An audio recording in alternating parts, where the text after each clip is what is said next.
Hey everyone, thanks again for joining Sweat Success Podcast. Today we're going to be talking about how you can plan to value your business, your gym business or your personal training business, and how you can get the most out of it. But how do we even get there? How do we start? In the past 3 gym owners that I've been talking with, there's one very consistent thing, and that is how they sell personal training. And one of the things that they do when they're selling personal training is they're selling either like 4 packs, 8 packs, or 12 packs. And then the next month they have to go back in and then resell these same services to those same customers when they probably need it anyway. And you have to have that conversation again. And then that just drives this concept or idea for the customer that do they really need this, or is it time for them to do this on their own? And not that that's a bad thing. I think it's good for your customers to be at a point where they can actually go in on it on their own or have some kind of maintenance program. But you're a business and your goal is to make sure that they get to that point and you help them along the way, all the way through that process. And the reality is most of your customers, they need to be on a training program for at least 3 months. That's kind of the consistent thing that I've seen over the past several years to make sure that there's consistency across the board. So talking about this, if you're selling 4, 8, or 12 or something of that nature, and you're selling these things every month, and you have to go back in and you have to sit down with the customer and have that conversation again, you're doing 2 things for yourself. Number one, there's no consistency with your planned revenue model. And if that's the case, you're living it today and you know that next month you may not know what you're bringing in. The other thing that it does for you, which is another negative thing in your business, is you don't know what your valuation is. It's hard to bring somebody in as a third party for them to look at your business and go, you're valued at X. Typically, it's a lot easier for them to come in and see a revenue plan or see the projections for the future on your financial model to know where your business is going to land. And it's a lot easier to sell too, and you're going to get more money for it. And if you haven't been planning for an exit in your business, you might want to at least think about it, because some of the gym owners that I've been speaking with, these are things that either they've considered, how do I get out of this? Or how do I plan to exit my business? And what are my steps to do so?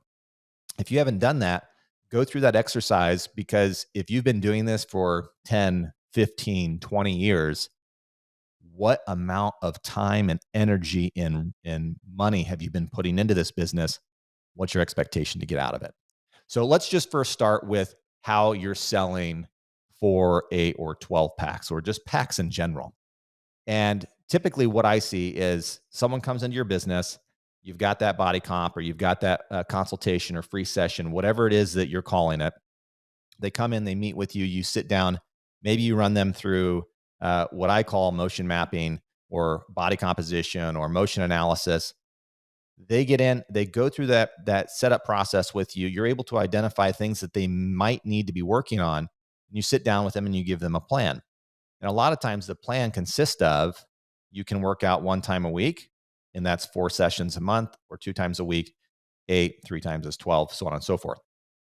Then you give them a price point. And I believe, I could be wrong, but I believe that the reason why a lot of coaches and trainers do this is because of the fear of showing something so big, right, in price. And that's just because you don't believe in your value.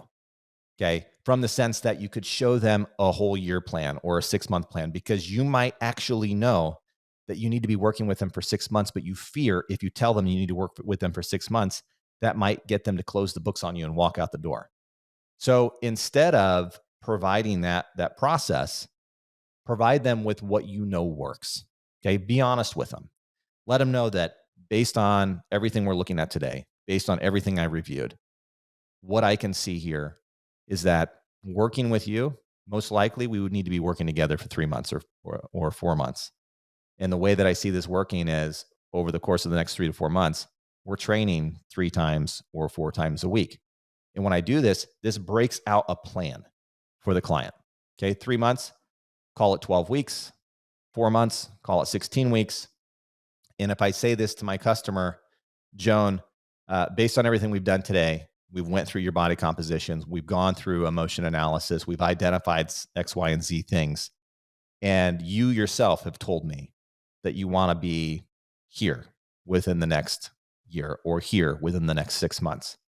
I'm able to kind of look at this, and over all the clients that I've worked with over the past several years, what I can tell you, Joan, is that it's probably going to take us anywhere from 3 to 4 months to get there. And here's why. Show them the science. on why it's going to take that long, or show them the science on how you've been able to identify that, and then break it down, and then show them what I would recommend is 2, 3, or 4 times a week.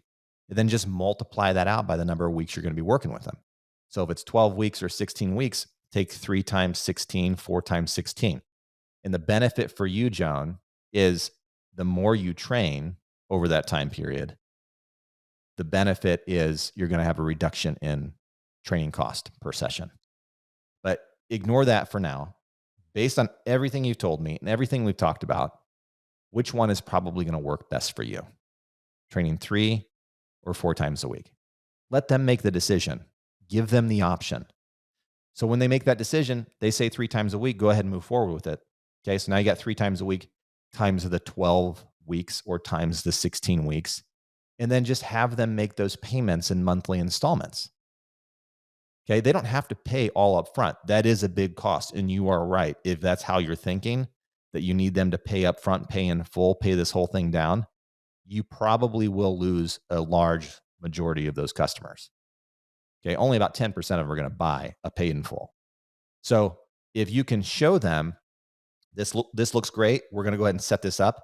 And then at the end of the 16 weeks program, Joan, this will just continue. It'll just auto renew. Okay, this was one of the reasons why I designed BizOps, the software product that we use, and I'm touting it here, is because those are things that I didn't have that kind of flexibility. I don't have the flexibility to do one-on-one sessions that auto renew every single month, where I can create this plan over the course of a year or 2 years or 3 years, let it auto renew, stop it when I want to, freeze it when I want to, and then restart it again when I want to. Okay, or if somebody didn't pay, I can make an adjustment in their billing period and then just go in there, make a few clicks and make that happen. Okay, or change the way that I pay my coaches. Simply, I mean, that was the key, because we had all these coaches that we were working with. Now, I digress only because I just wanted to tell you that that's what we do with the software. But more importantly, when you're going in and doing this on your own and you're building out your business and you're trying to figure out how you can grow your business, instead of selling these small packages and then meeting with your client at the end of the month to do this all over again, meet with your client every month, but meet with them on the premise that you're meeting with them to look at their progress, not to sit down and talk business and make another sale. Just have the sale prepped on day one when you make the close to get them in, because you know what they probably need. You should be flexible, and you can be flexible enough, because it's your business, to make changes along the way. So if it's 3 months down the road and you need to extend this thing, go ahead and extend it.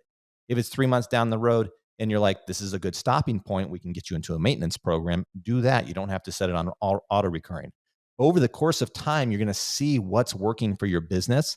And when you do get someone to come in to evaluate and analyze how your business is performing and what the valuation should be, they have all this data and they can see how it's been performing and how many people renew and how many people don't renew and how many people go on to a maintenance program and how many people don't. Okay, they'll have that information. They can make a pretty accurate estimate of what your business is worth. And it's a lot easier for you to exit and sell and get what you feel is valuable for you. And all of the time and energy and money that you've spent going into this thing, you can actually sell it off to somebody else who's going to take care of it just as good as you would have. And you can live on your legacy of your business plan. That's all I have for today, everyone. Thank you for listening. And if you have questions, feel free to email me. I've got some information in there in the show notes. You can take a look at those things. And until next time, this is Michael Benso signing off with Sweat Success Podcast. Take care.